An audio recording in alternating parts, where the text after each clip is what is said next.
अध्याय 1 कुरुक्षेत्र के युद्ध स्थल में सैन्य निरीक्षण। धृतराष्ट्र ने कहा, हे संजय, धर्मभूमि कुरुक्षेत्र में युद्ध की इच्छा से एकत्र हुए मेरे तथा पांडु के पुत्रों ने क्या किया? संजय ने कहा, हे राजन, पांडु पुत्रों द्वारा सेना की व्यूह रचना देखकर राजा दुर्योधन अपने गुरु के पास गया और उसने ये शब्द कहे, हे आचार्य, पांडु पुत्रों की विशाल सेना को देखें, जिसे आपके बुद्धिमान शिष्य द्रुपद के पुत्र ने इतने कौशल से व्यवस्थित किया है। इस सेना में भीम तथा अर्जुन के समान युद्ध करने वाले अनेक वीर धनुर्धर हैं, यथा महारथी युयुधान, विराट तथा द्रुपद। इनके साथ ही धृष्टकेतु, चेकितान, काशीराज, पुरुजित, कुंतीभोज तथा शैब्य जैसे महान शक्तिशाली योद्धा भी हैं। पराक्रमी युधामन्यु, अत्यंत शक्तिशाली उत्तमौजा, सुभद्रा का पुत्र तथा द्रौपदी के पुत्र, ये सभी महारथी हैं।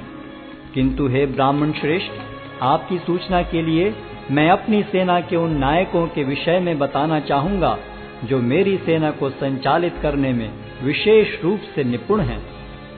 मेरी सेना में स्वयं आप, भीष्म, कर्ण, कृपाचार्य, अश्वत्थामा, विकर्ण तथा सोमदत्त का पुत्र भूरिश्रवा आदि हैं, जो युद्ध में सदैव विजयी रहे हैं।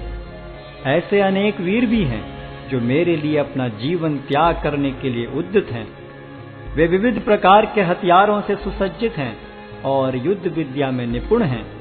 हमारी शक्ति अपरिमेय है और हम सब पितामह द्वारा भली भांति संरक्षित हैं, जबकि पांडवों की शक्ति भीम द्वारा भली भांति संरक्षित होकर भी सीमित है।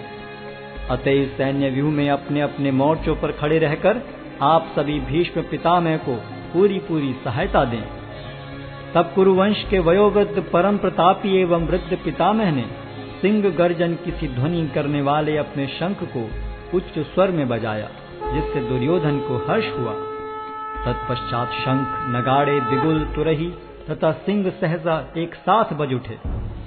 वह समवेत स्वर अत्यंत कोलाहलपूर्ण था। दूसरी ओर से श्वेत घोड़ों द्वारा खींचे जाने वाले विशाल रथ पर आसीन कृष्ण तथा अर्जुन ने अपने अपने दिव्य शंख बजाए।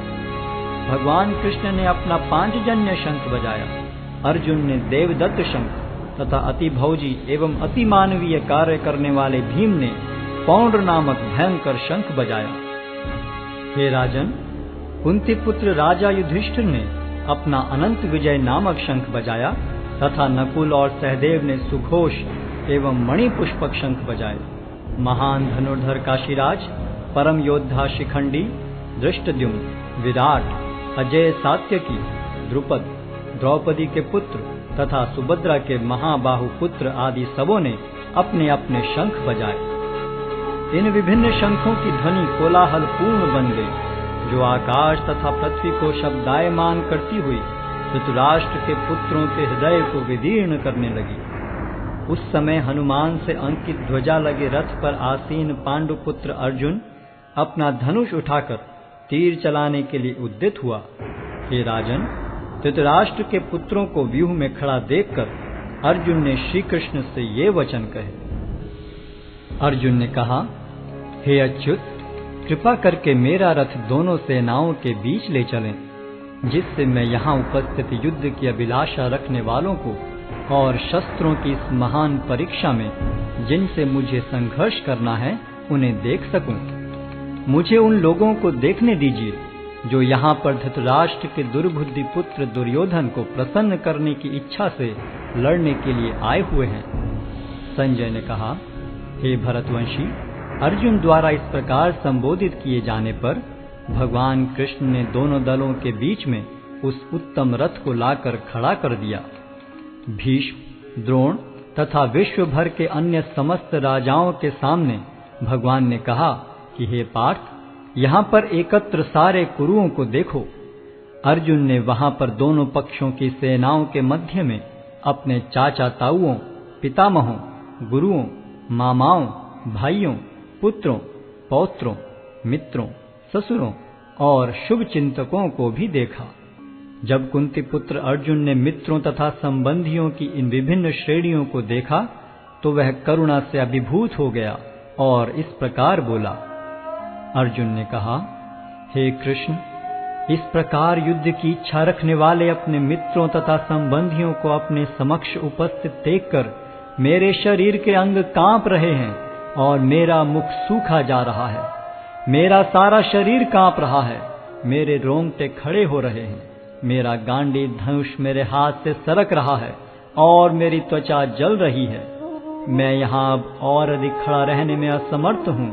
मैं अपने को भूल रहा हूँ और मेरा सिर चकरा रहा है। हे कृष्ण, मुझे तो केवल अमंगल के कारण दिख रहे हैं। हे कृष्ण, इस युद्ध में अपने ही स्वजनों का वध करने से न तो मुझे कोई अच्छाई दिखती है और न मैं उससे किसी प्रकार की विजय, राज्य या सुख की इच्छा रखता हूँ। हे गोविंद, हमें राज्य, सुख अथवा इस जीवन से क्या लाभ, क्योंकि जिन सारे लोगों के लिए हम उन्हें चाहते हैं वे ही इस युद्ध भूमि में खड़े हैं। हे मधुसूदन, जब गुरुजन, पितृगण, पुत्रगण, पितामह, मामा, ससुर, पौत्रगण, साले तथा अन्य सारे संबंधी अपना अपना धन एवं प्राण देने के लिए तत्पर हैं और मेरे समक्ष खड़े हैं, तो फिर मैं इन सब को क्यों मारना चाहूंगा, भले ही वे मुझे क्यों न मार डालें। हे जीवों के पालक, मैं इन सबों से लड़ने को तैयार नहीं, भले ही बदले में मुझे तीनों लोग क्यों न मिलते हों। इस पृथ्वी की तो बात ही छोड़ दें। भला धृतराष्ट्र के पुत्रों को मारकर हमें कौन सी प्रसन्नता मिलेगी। यदि हम ऐसे आतताइयों का वध करते हैं तो हम पर पाप चढ़ेगा। अतः यह उचित नहीं होगा कि हम धृतराष्ट्र के पुत्रों तथा उनके मित्रों का वध करें। हे लक्ष्मीपति कृष्ण, इससे हमें क्या लाभ होगा और अपने ही कुटुंबियों को मारकर हम किस प्रकार सुखी हो सकते हैं। हे जनार्दन, यद्यपि लोक से अभिभूत चित्त वाले ये लोग अपने परिवार को मारने या अपने मित्रों से द्रोह करने में कोई दोष नहीं देखते, किंतु हम लोग जो परिवार के विनष्ट करने में अपराध देख सकते हैं, ऐसे पाप कर्मों में क्यों प्रवृत्त हों। कुल का नाश होने पर सनातन कुल परंपरा नष्ट हो जाती है और इस तरह शेष कुल भी अधर्म में प्रवृत्त हो जाता है। हे कृष्ण, जब कुल में अधर्म प्रमुख हो जाता है तो कुल की स्त्रियां दूषित हो जाती हैं और स्त्रीत्व के पतन से हे वृष्णिवंशी अवांछित संतानें उत्पन्न होती हैं। अवांछित संतानों की वृद्धि से निश्चय ही परिवार के लिए तथा पारिवारिक परंपरा को विनष्ट करने वालों के लिए नारकीय जीवन उत्पन्न होता है। ऐसे पतित कुलों के पुरखे गिर जाते हैं, क्योंकि उन्हें जल तथा पिंडदान देने की क्रियाएं समाप्त हो जाती हैं। जो लोग कुल परंपरा को विनष्ट करते हैं और इस तरह अवांछित संतानों को जन्म देते हैं, उनके दुष्कर्मों से समस्त प्रकार की सामुदायिक योजनाएं तथा पारिवारिक कल्याण कार्य विनष्ट हो जाते हैं। हे प्रजापालक कृष्ण, मैंने गुरु परंपरा से सुना है कि जो लोग कुल धर्म का विनाश करते हैं वे सदैव नरक में वास करते हैं। ओह, कितने आश्चर्य की बात है कि हम सब जघन्य पाप कर्म करने के लिए उद्यत हो रहे हैं।